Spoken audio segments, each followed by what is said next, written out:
HMPV virus అంటే human metapneumo virus అండి. ఇది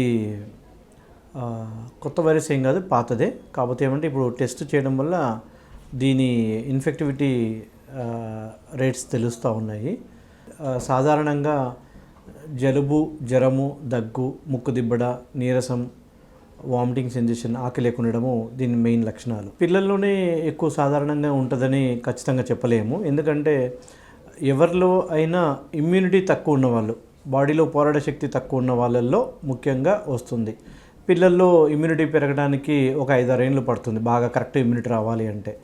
అలాగే వృద్ధులకు 60 years ఏజ్ పైన ఉన్న వాళ్ళకి, క్యాన్సర్ పేషెంట్స్కి కానీ, లేదా ప్రెగ్నెన్సీ కానీ, లేదా స్టిరాయిడ్ మీద ఉన్న పేషెంట్స్కి కానీ, ఇతరత్ర ఊపిరితిత్తుల సమస్యలు ఆల్రెడీ ఉన్న వాళ్ళకి ఎక్కువ ఈ వ్యాధి సోకడానికి ఆస్కారం ఎక్కువ. మనకు తెలిసినట్టుగానే ఆల్రెడీ మనకు ఒక కోవిడ్ వైరస్ అనేది ఒక గుణపాఠం నేర్పించింది అనుకోవాలి. అదే గుణపాఠం మనము ఆచరిస్తే ఇదే కాదు, ఏ జబ్బు అయినా కూడా మన దగ్గరికి త్వరగా రాదు. మన జాగ్రత్త మనం ఉంటే వేరే ఏ జబ్బులు మన దగ్గరికి రావు. ఇమ్యూనిటీకి సపరేట్గా వ్యాక్సిన్స్ ఉండవు.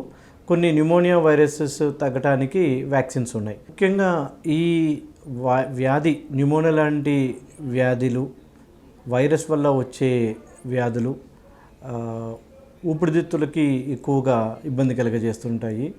ఇవి ముఖ్యంగా mouth to mouth or person to person ఈజీగా స్ప్రెడ్ అయ్యే ఛాన్సెస్ ఎక్కువ. కాబట్టి మనము ఈ వ్యాధి సోకిన వాళ్ళతోటి దూరంగా ఉండి at least 6 to 8 feet distance maintain చేసి, దగ్గు జలుబు వచ్చినప్పుడు వాళ్ళు ఎదుటి వ్యక్తి మాస్క్ పెట్టుకుండటము, అలాగే మీరు కూడా మాస్క్ ధరిస్తే మరీ మంచిది. రూమ్లు కానీ ఇంటికి కానీ చక్కటి వెంటిలేషన్ ఉండాలి. క్రాస్ వెంటిలేషన్ ఉంటే ఫ్రెష్ ఆక్సిజన్ అనేది, ఫ్రెష్ ఎయిర్ అనేది సర్క్యులేట్ అవ్వడం వల్ల ఏదన్నా వైరసెస్ అట్లా ఏదైనా ఉన్నా కూడా it will just go off from the rooms. తర్వాత హ్యాండ్ వాషింగ్ రెగ్యులర్గా ప్రాక్టీస్ చేయాలి.